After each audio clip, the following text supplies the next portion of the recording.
Hi, my name's Joe, and I'm going to explain interpersonal conflict. Interpersonal conflict occurs in interactions where goals aren't aligned or when there's scarce resources. Interpersonal conflict can be verbal and nonverbal. It can also end up being inevitable in your life. There's 5 steps to managing interpersonal conflict, or five ways to manage interpersonal conflict. The first one, competing, is when you strive for a win over somebody else's loss. The second one, avoiding, is when you avoid communication about a certain topic or avoid communication altogether. The third one, accommodation, is when you habitually give in to the needs or wants of the other party. The fourth, compromising, is when both parties attempt to work together to at least partially fulfill their goals.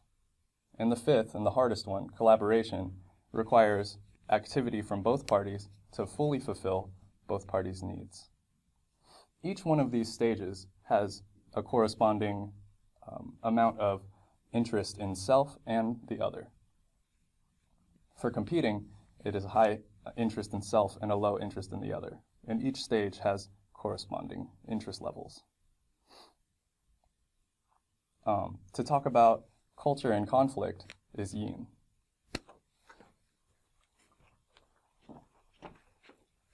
Well, hello. First of all, thank you, Joe, for introducing me. Well, I'm going to talk about cultures and conflict.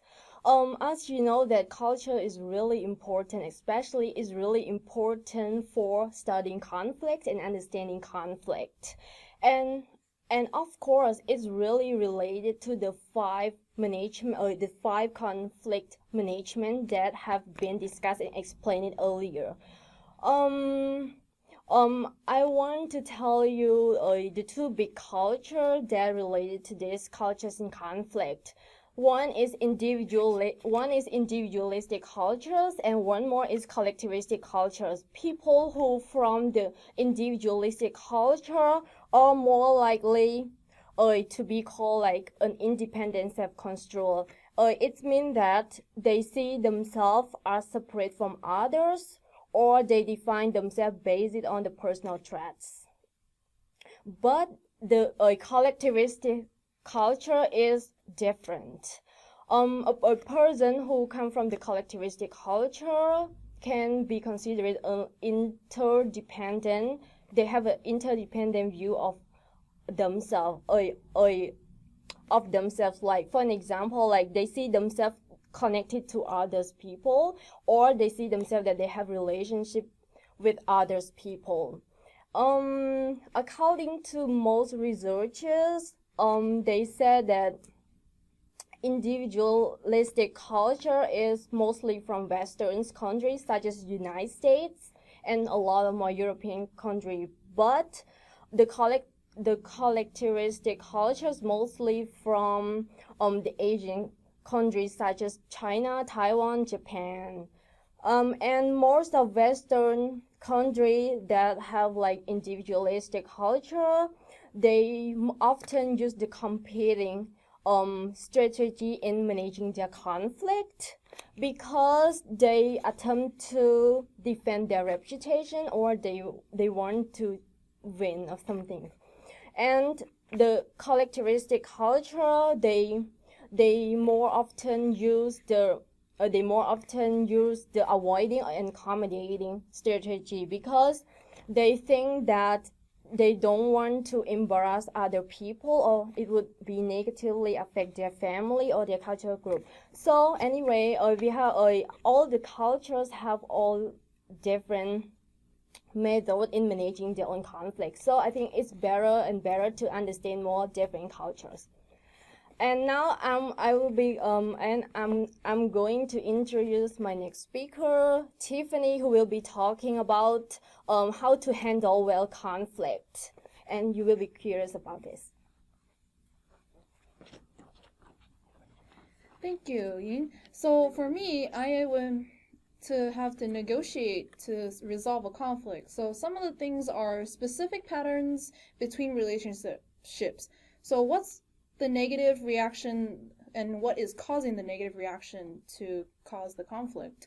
Common conflict triggers are criticism, demand, rejection, and annoyance. Common conflict pitfall are one-upping and mind reading, so telling a better story than another person or assuming one thing about someone is mind reading and one-upping. Negotiation can help with resolving conflicts. And here are the stages of negotiation. So the first stage is pre-negotiation. So you prepare yourself, talk to the other person that you're having trouble with, tell them, give them a preview of what you want to discuss. Then you go to opening stage where you set the tone and cooperate with each other. So talk it out, describe what's the problem. Exploration stage is when you give a panoramic review of the conflict and share your perspective with the other person. Fourth is bargaining stage. This is where you make a proposal and a concession. Be flexible about this stage, because if you guys are both stubborn and you can't move from what you've decided, you're not going to get anywhere and you're never going to solve the conflict. So it's better if you meet each other halfway through and come to a consensus. Then finally, the settlement stage. This is where you summarize the proposal and then come to an agreement and resolve the conflict. And I hope you've learned a lot about interpersonal conflict today, and thank you.